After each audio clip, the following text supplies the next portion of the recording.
그 지금 분위기는 어떻게 흘러갈 수 있냐면 조중동이 버리면 윤석열 지금 대선 날아갑니다. 지금은요 조선일보 사이트를 가보면 윤석열의 변명이 탑에 떠 있어요. 아직까지는 조선일보는 윤석열 변명 모드 지키는 모드고 어제 중앙일보가 아 뜨거 하면서 칼럼 하나를 던집니다. 오병상의 코멘터리 윤석열 고발 사주 의혹 심각한 이유여가지고 그 이유를 11가지를 썼어요. 한 오병상이라고 하는 사람이 여기 어떻게 보면은 중앙도 그렇지만 조선일보의 특성이기도 하잖아요. 요거 눈치 살살 보다가 윤석열 안 되겠네 싶을 때 조선일보가 어떤 스탠스에 따라 달라지는데 그렇죠. 제가 봤을 때는 윤석열은 아마 중앙일보 정도에서는 이거 큰 사건이다 라고 선전하는 타임에 들어가는 게 아닌가 싶어요. 아니 근데 여기는 사주가 직접 사주쟁이까지 같이 가서 만났는데 이런 사주 사건이 터질 거라고 사주에 안 나왔대요. 알겠습니다.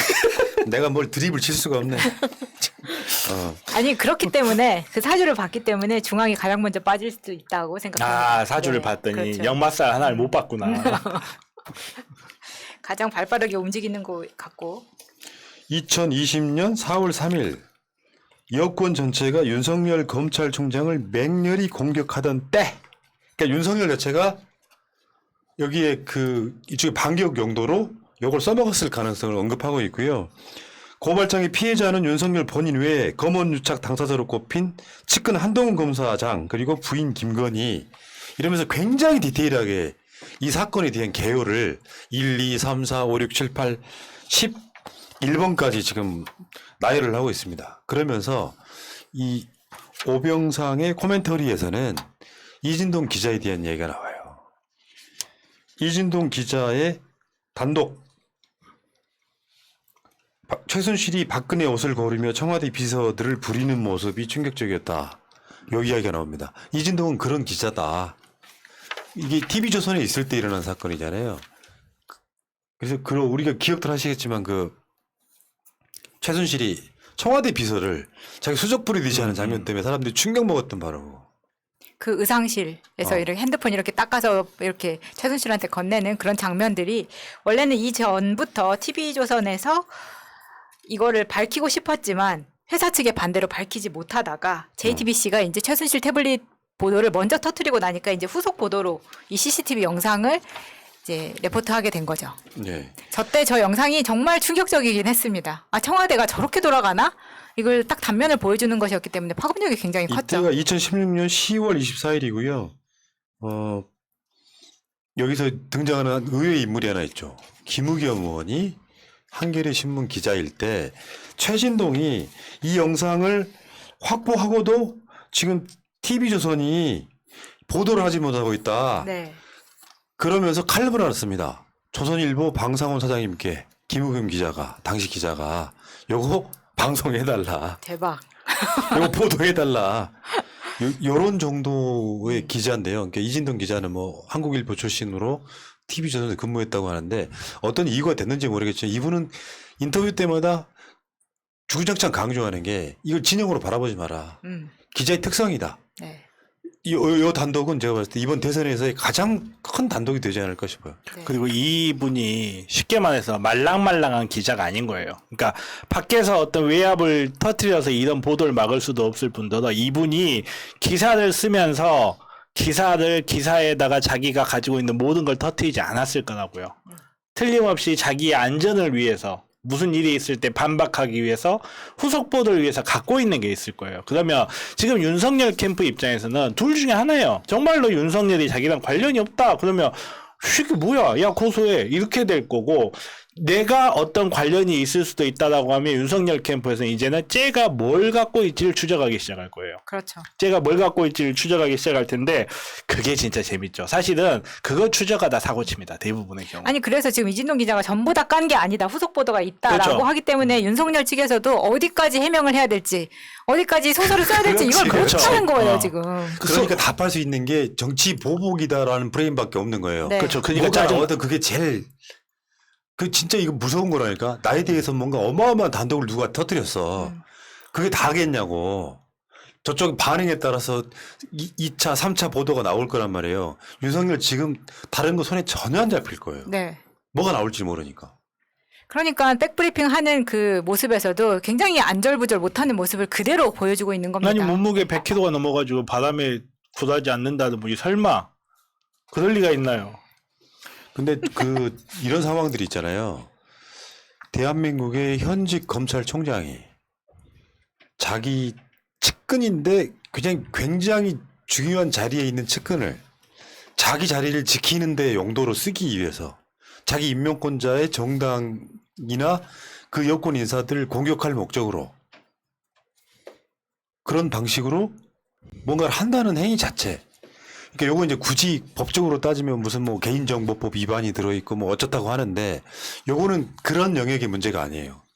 그러니까 형사법적인 영역의 문제가 아니라 요거는 상당히 뭔가 그 위에 있는 영역인 거죠.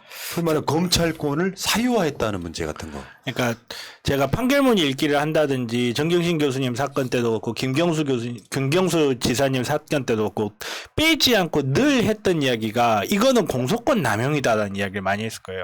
아무리 검찰이 수사에서 기소하는 게 역할이라고 하고 그게 자기네들의 권리 권한이라 할지라도 그 권한도 적법 절차에 맞게 사용이 돼야 되는 거예요.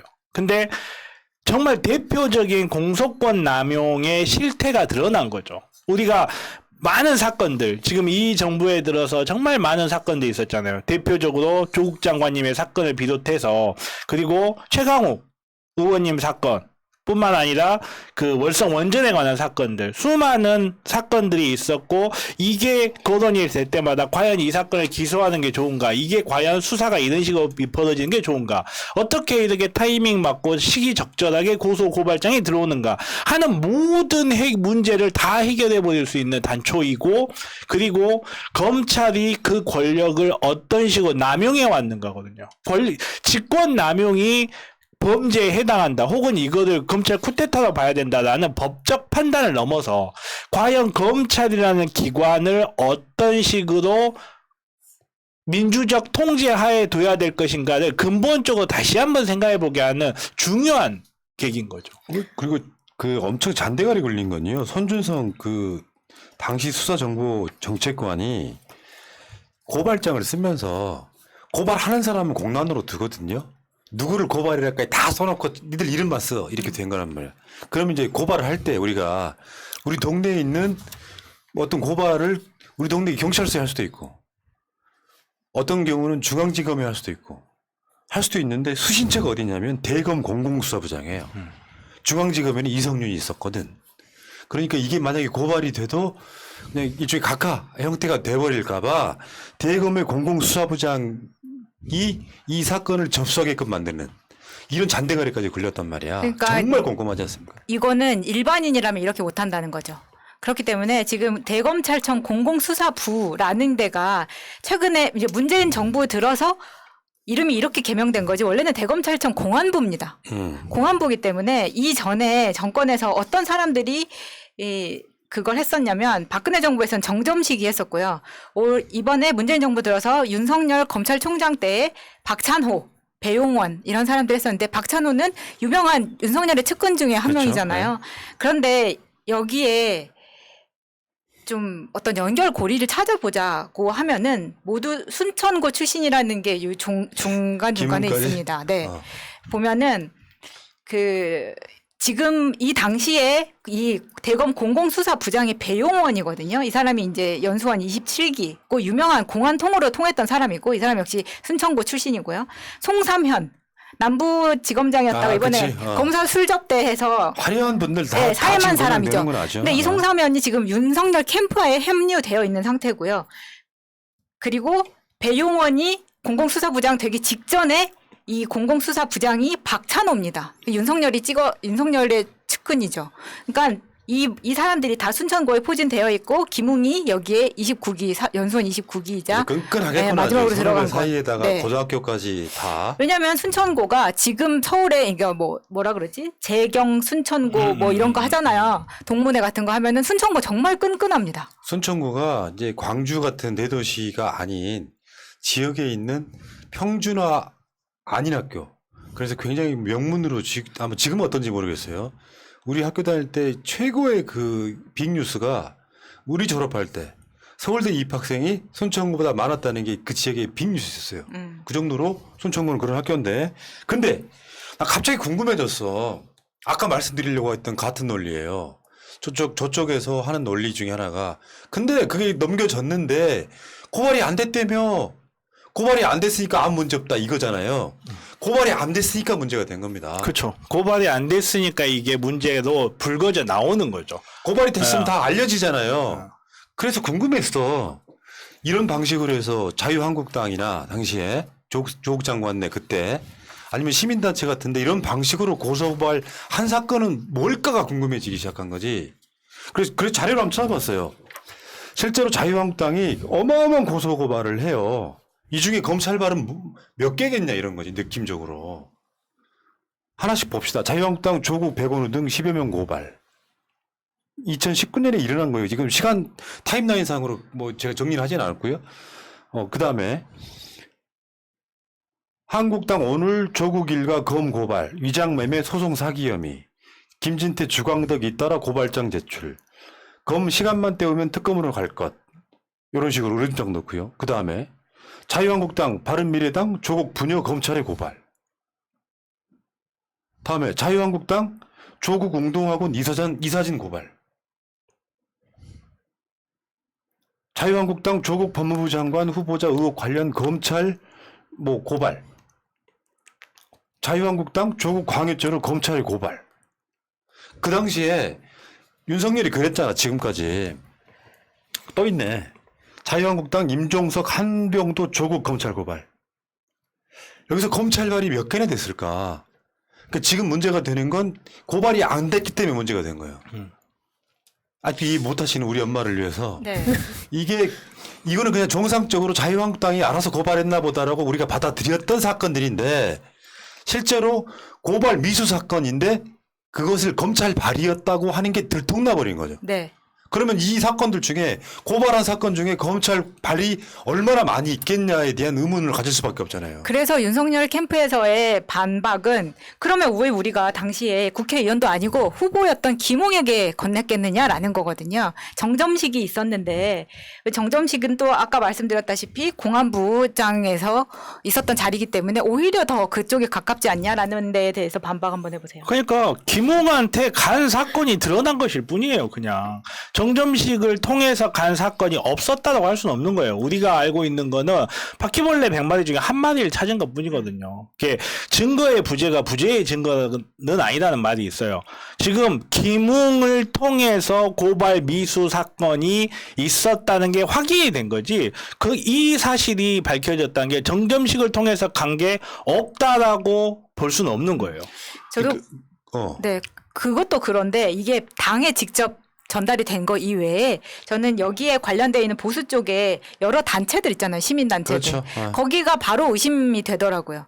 왜냐하면 이게 진영별로 다 이런 단체들은 있는데 이걸 굳이 비교를 해보자면 예를 들면 저쪽에 가장 유명한 법세련 같은 단체들이 있잖아요. 그러면 법세련은 이 고발을 할 당시에만 언론에 노출이 됩니다. 그러니까 제가 소설을 써보자면 이거는 누군가가 다 주고 너가 가서 고발만 해라고 했을 경우에 꼭 법세련이 아니더라도 그렇게 나올 수 있다. 그러니까 검찰의 손준성이나 윤석열이 너무 착한 놈이어가지고 살짝 하나 건네봤는데 그건 미수로 고쳤고 나머진 다 자발적으로 고발했을 거다라고 생각하는 게 너무 순진한 거잖아. 너무 순진한 그렇죠. 거죠. 예. 주광덕이 그 조민 씨 생기부를 어떻게 유출했냐 같은 그건 단편적인 사건들이 수도 없이 있었잖아요. 그리고 우리가 다 알다시피 검찰이 새벽 3시에 언론사한테 어떤 정보를 주면 사실상 가짜뉴스에 가까운 거를 조국 장관이 죽이기로 새벽 3시에 단독들이 쏟아져 나올 때는 다 그게 검찰발이었고 그걸 주도했던 놈이 한동훈이었단 말이야. 누구나 다 알고 있는 사건이잖아요. 그러면 지금까지 조국 장관이 죽이기, 문재인 정부 완전히 막 윤석열이 막 뒤집을 듯이 했던 것들 중에 이런 사건들 중에 난 미수에 그친 것이 드러남으로써 사실상 그 사건들이 다 검찰 바디였을 가능성을 높여주고 있는 거예요. 맞습니다. 거기에다가 이게 또 재밌는 게 뭐냐면요. 제가 당사자를 봐야 된다고 꼭 이야기를 하는 게 송검사 있고 김웅 있죠. 그리고 또 하나의 당사자가 지금 드러나지 않고 있는 당사자가 하나 있어요. 그게 뭐냐? 미래통합당이에요. 미래통합당이 정말로 이걸 받았냐 안 받았느냐 이게 되게 중요한 쟁점이 될 수밖에 없는데 지금 여긴 가려져 있어요. 여기를 바라볼 수 있는 게 이준석이에요. 이준석이 처음에 이거 나왔어요. 그거 별거 문제 안 돼? 라고 했다가 지금 갑자기 윤석열 쪽에서 이렇게 윤석열하고 선을 그으면서 뒤로 빠지는 모양새가 있죠. 그러면 이준석이 지금 국민의힘 대표인데 당시에 당직자라든지 연락해가지고 야 이거 받았냐? 그래? 받았어? 가 아니다면 안 받았으면 야 우리 그런 거 받은 적 없어 하면 끝이에요. 근데 그런 스탠스가 없다라는 거는 뭔가를 받았다라는 게 확인이 됐지 않았는가 하는 생각이 우선 드는 거고, 하필 또 그게 많은 그런 서류가 한 개일 리가 없잖아요. 이게 그 당이 업무를 하는데 정말로 순수하게 공익 제보라며요. 이런 공익 제보가 한두 개겠냐고요. 그 공익 제보 중에 실제 고소 고발 사건으로 나아가지 않은 사건이 공개가 됐다는 거는 이 사건을 통해서 누가 다치고 나머지 둘은 지금 당사자 셋 중에 한 명만 다치고 나머지 둘은 정교하게 빠져나가는 구조가 돼버린 거예요. 김웅 위법성 인식은 있었을지 몰라도 그냥 미수예요. 이거는 국민의힘 위법성 인식은 있었을지 몰라도 그냥 미수예요. 미수 처벌 규정이 없으니까 이거는. 근데 이 손 검사의 입장에서는 정말로 이 검사가 서류를 써서 전달해줬다면 전달하는 순간부터 개인정보보호법 위반부터 시작 다 기수가 되는 거고, 여기에 대해서 설마 그럴 리가 없지만 설마 우리 10원 윤짜장께서 이런 거를 전달해 줄 리가 없는 거니까 그런 사실을 명신하면서 제 변호사 맞냐? 이야기를 하건데 지금 구조 자체가 윤석열을 도려내는 구조가 지금 딱 맞아 떨어진다는 거죠. 자, 그 이야기 뭐 이따가 따로 정치권 이야기 할 예, 때 좀 더 해보시고요. 아무튼 윤석열 오늘은 이번에는 못 빠져나간다. 저는 확신을 하는 게 사실 빼박인 것이 다 사실 밖으로 드러났거든요. 여기다가 이제 후속 취재로서 우리가 상상하지도 못했던 뭔가가 드러날 거고, 나는 이 사건은 정치적 의도로 보면 우리가 말리는 거예요. 이 프레임은 이진동 기자의 순수한 어떤 기자로서의 역할에 초점을 맞추는 게 제일 중요하고요. 당연하죠. 그 지금까지 이제 요 자체가 지금 오늘 여권에서는 어제 이어 오늘 발칵 뒤집어졌잖아요. 막 집단으로 성명도 내고 이 사건을 어제 제가 보니까 MBC가 정확히 이제 다시 한번 세봤어요. MBC가 4꼭지, SBS가 2꼭지, KBS가 1꼭지, JTBC가 1꼭지를 내더라고요.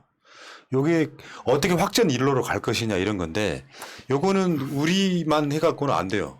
이슈가 아까 말한 것처럼 중앙일보에 약간 버리는 스탠스잖아요. 조선일보까지 참전하려면 내부적으로 이제 지지고 볶을 거예요. 그 이야기는 이따가 뭐 따로 하시겠습니다만, 아무튼 윤석열이 가장 정치적 위기에 처했다. 요거는 뭐 사소하게 개인정보법 위반 이런 문제가 아니라 박근혜가 탄핵당한 이유랑 똑같은 거예요. 검찰권을 사유화해갖고 자기 마누라 관련된 것도 고발을 사주하는 정도에 이르렀으니까 이 사건은 도덕적으로 봐도 말이 안 되는 것이고, 윤석열이 빠져나갈 구멍이 단 한 군데도 없습니다. 예를 들면 진영과 진영이 딱 부딪혀갖고 윤석열을 저쪽이 다 엄호하면 모를까, 이거는 대선 주자로서 경선 주자가 됐기 때문에 윤석열이 숨을 구멍이 거의 없는 상태라고 보시면 되죠. 아무튼 부도덕의 문제가 아니라 이게 그냥 양아치예요, 솔직히 말하면. 네, 이 사건이 어디까지 연결돼 있는지가 어디까지 드러날 건지를 봐야 되는데, 그 3월 31일부터 4월 3일까지 이걸 자료를 건넨 날까지 굉장히 치밀하게 움직였다라는 정황이 일단 보이는데, 4월 3일에 문화일보에서 아까 실명이 거론됐다는 판결문의 그 주인이 제보자 X라는 G씨잖아요. 이 G씨가 전과자였다. 그래서 언론 연결 브로커가 아닌가라는 보도를 냈습니다. 4월 3일에. 그리고 나서 이 손준성이 그 전달한 게 이 이후거든요. 시간상으로. 그러면 우리가 뭔가 문제가 일어나면 언론에 바로 보도되고 너무 빨리 보도되고 단독이 나오고 이런 것들이 계속 연결이 되어 왔는데, 이 사건 역시 그 증거 중에 하나가 되지 않을까라는 것까지 그렇죠. 미칠 수 있다라는 거죠. 요거는 기가 막힌 타이밍에도 홍준표 지지율이 이 사건이 없어도 오르고 있었는데 윤석열 지지율이 분명히 다음 주에는 엄청 빠질 거라고 봅니다. 그러니까 이 상황에서는 윤석열이 이제 망한 길로 가는 결정적인 모멘텀이 지금 생겼다 이렇게 보시면 될 것 같고요. 그런 걸 떠나서 대선이 나오고 말고를 떠나가지고 민주당한테는 검찰 개혁에 어마어마한 기회를 준 거예요. 그렇죠. 대체 대한민국 검찰이 정권을 떠나서 우리랑 맞서면 어떻게 되는지를 옛날 국정원보다 더한 짓을 하고 있다는 것이 들통나버린 사건이에요. 그리고 다시 말씀드리지만 당시 자유한국당이나 그 후에 총선 때 미래통합당 같은 당들이 고소고발했던 사건들 중에 이렇게 고소고발된 사건이 얼마나 있겠느냐에 대한 어떤 의미에서 보면 전수조사가 가능할지 모르겠습니다만 의심을 해봐야 된다는 거예요. 정말 어처구니 없는 사건이다. 그래서 이거를 빨리 대처를 해야 된다고 생각합니다. 이거는 바로 수사를 들어갔으면 하는 국민의 염원과 지금 당장은 이제 법무부 감찰을 시작을 하겠다 이런 수순으로 가는 건데 이게 예전에 했던 것처럼 좀 느려지면 사실 증거 은닉할 수 있는 시간만 벌어주는 것밖에 안 되거든요. 이게 사실 처음 있는 기회가 아니고 여러 번 기회가 있었는데 우리가 놓친 적도 많았었기 때문에 이번에는 좀 잘했으면 좋겠다. 이게 지금 국민들이 꽉 차 있는 마음이라고 생각합니다. 예. 자, 윤석열은 하는 짓 보면 진짜 감옥에 가 있어야 되는 게 딱 맞은 놈이 어디 맞아요. 지금 쩍벌하면서 진짜. 무슨 국회 아니 대선 후보가 아니라 지금 조사를 받고 수사를 받아야 될 사람인 겁니다. 예, 그러니까요. 어처구니 없는 거죠. 아무 죄도 없는 조국 장관은 지금 저러고 있는 거잖아요. 뭔가 불공평한 이게 공정한 거냐 말이에요. 지금 만약에요 조국 장관이 법무부 장관으로 있을 때나 민정수석으로 있을 때 고발장까지 작성해가지고 윤석열 고발해달라고 어디 저 민주당에다가 똑같은 걸 보내는 게 들통났다고 생각 한번 해보세요. 지금 언론이 가만히 있겠어요? 농단, 난리 사유화, 났죠. 예. 당장 구속하라 이런 얘기 나올 거 아닙니까? 정말 어처구니 없고요. 자, 여러분 구독과 좋아요 좀 해주시기 바랍니다. 네, 지금 이 시간에 19,000명 들어와 계시는데 약 10,000명 정도가 너무 흥미진진하여 좋아요를 재밌지 않아요? 깜빡하고 재밌어 계십니다. 죽겠죠, 네. 여러분. 구독과 좋아요 좀 꼭 좀 눌러주세요. 네. 그리고 구독도요. 요즘 대선 처리돼 갖고 빠르게 올라가고 있긴 한데 한 50만으로 방송 한번 해봅시다. 이따가 그 이야기가 나와요. 유튜브 구독자 숫자에 대한 뭐 이제 썰이 나오는데 구독 좀 꼭 부탁드릴게요. 자, 이번 주말이 넘으면 50만 돼 있는 거죠? 네. 50만. 네.